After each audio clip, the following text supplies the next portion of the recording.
The Tao that can be told is not the eternal Tao. The name that can be named is not the eternal name. The Tao is both named and nameless. As nameless, it is the origin of all things. As named, it is the mother of 10,000 things. Ever desireless, one can see the mystery. Ever desiring, one sees only the manifestations. And the mystery itself is the doorway to all understanding. Unquote. Living the mystery.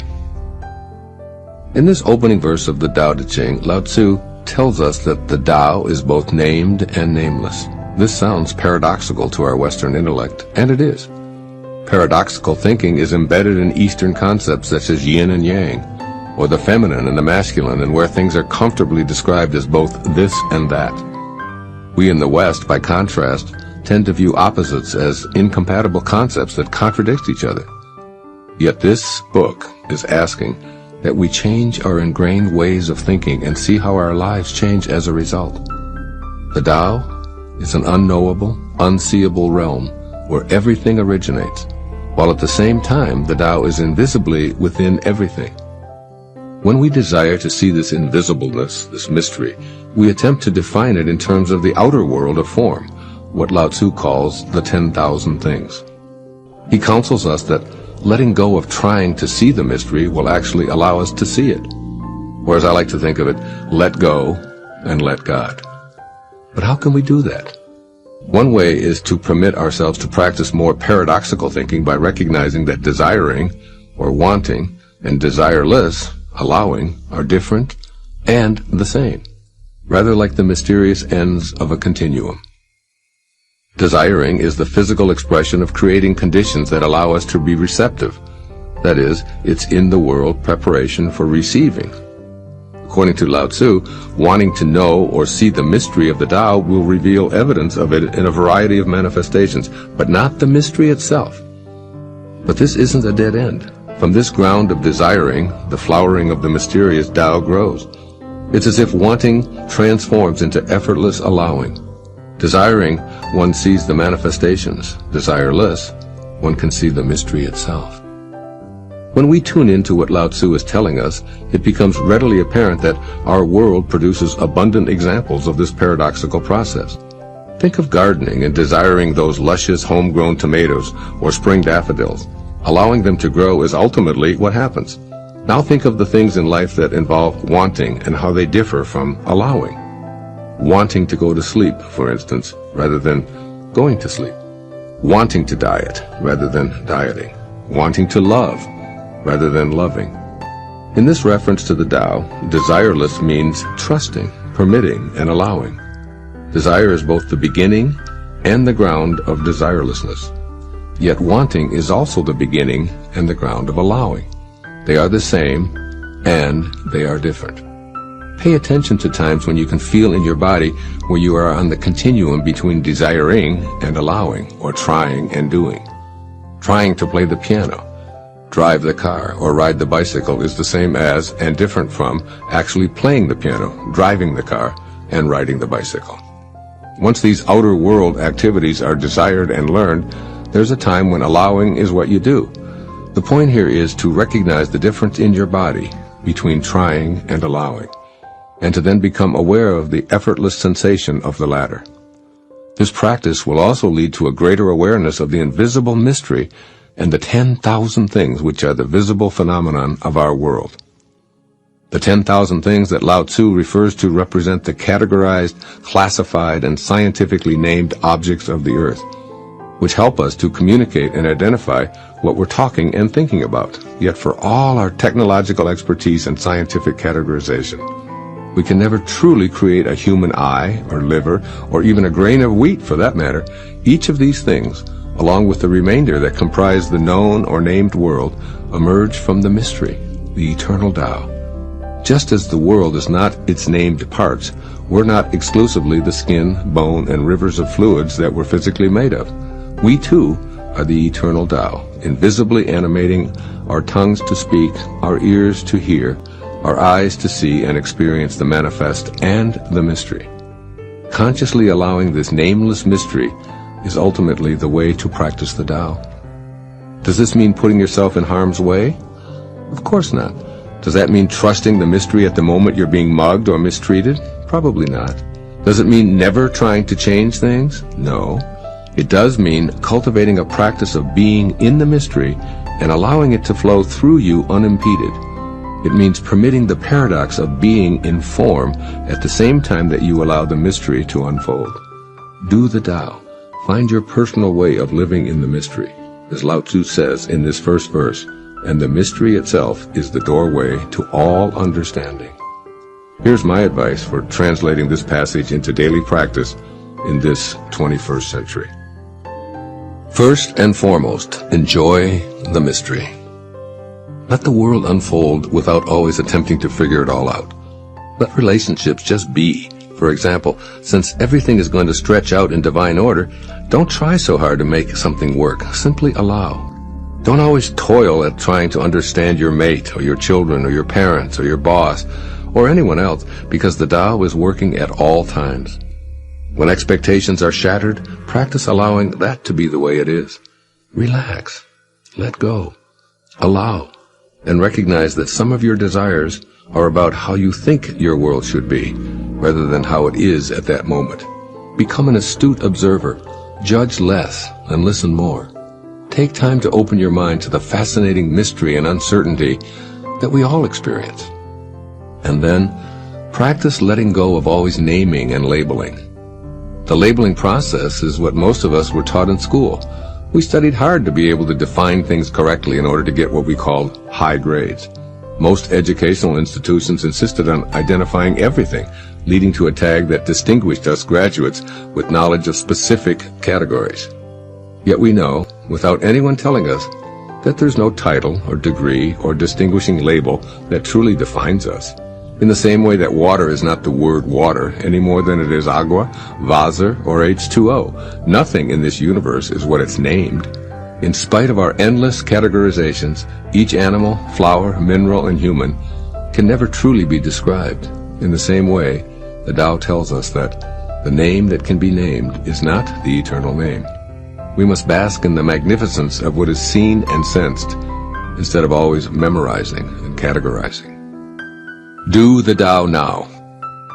At some point today, notice an instant of annoyance or irritation you have with another person or situation. Decide to do the Tao, or practice the way, in that moment by turning inward with curiosity about where you are on the continuum between desire and allowing. Permit the paradox of wanting the irritant to vanish and allowing it to be what it is. Look inward for it in your thoughts and allow yourself to feel it wherever it is and however it moves in your body. Turn all of your attention to becoming open-minded, allowing permissiveness to befriend the mystery within yourself. Notice how the feeling manifests itself, perhaps doing loop-de-loops in your stomach, giving a rigidness to your skeleton, making your heart pound, or tightening your throat.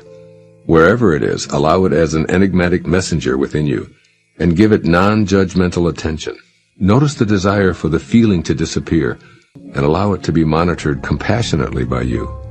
Accept whatever comes. Encounter the mystery within without labeling, explaining, or defending. It's a subtle distinction at first, which you must take personal responsibility for identifying.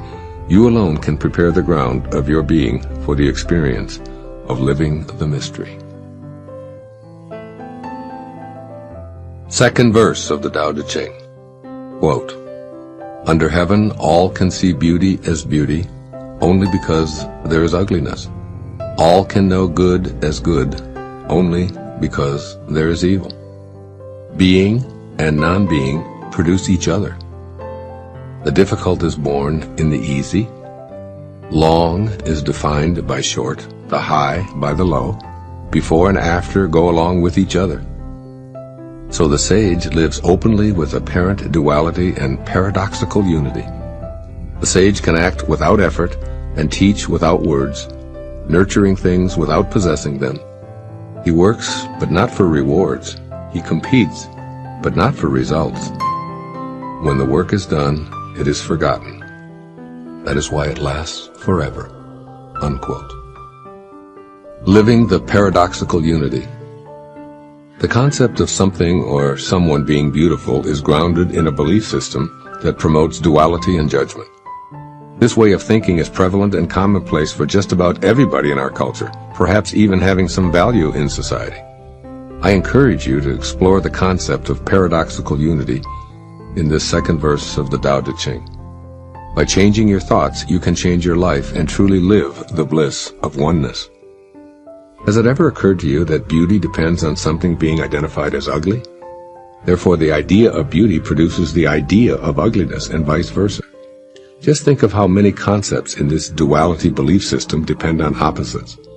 A person isn't tall unless there's a belief system that includes short. Our idea of life couldn't exist without that of death. Day is the opposite of night. Male is the antithesis of female. What if you instead perceived all as a piece or a glimpse of the perfection of oneness? I think this is what Lao Tzu is suggesting with his description of the sage who lives openly with apparent duality and paradoxical unity. Imagine the perfect oneness coexisting in the apparent duality, where opposites are simply judgments made by human minds in the world of the 10,000 things. Surely the daffodil doesn't think that the daisy is prettier or uglier than it is, and the eagle and the mouse have no sense of the opposites we call life and death. The trees, flowers, and animals know not of ugliness or beauty. They simply are, in harmony with the eternal Tao, devoid of all judgment. As the sage lives openly with apparent duality, he synthesizes the origin with the manifestation without forming an opinion about it. Living without judgment and in perfect oneness is what Lao Tzu invites his readers to do. He invites our wisdom to combine perceived opposites and live a unified life.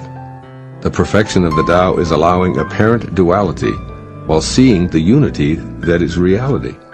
Life and death are identical. Virtue and sin are judgments needing both to identify either. These are the paradoxes of a unified life. This is living within the eternal Tao. Once the dichotomies or pairs of opposites are transcended, or at least seen for what they are, they flow in and out of life like the tides. Practice being a living, breathing paradox every moment of your life. The body has physical boundaries. It begins and ends and has material substance. Yet it also contains something that defies boundaries, has no substance, and is infinite and formless. You are both the Tao and the 10,000 things simultaneously. Let the contrasting and opposite ideas be within you at the same time. Allow yourself to hold those opposite thoughts without them canceling each other out.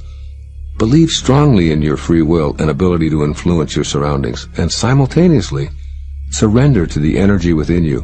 Know that good and evil are two aspects of a union. In other words, accept the duality of the material world while still remaining in constant contact with the oneness of the eternal Tao. The debilitating necessity to be right and make others wrong will soon diminish. I believe that Lao Tzu would apply the Tao Te Ching to today's world by suggesting the following. First, live a unified life.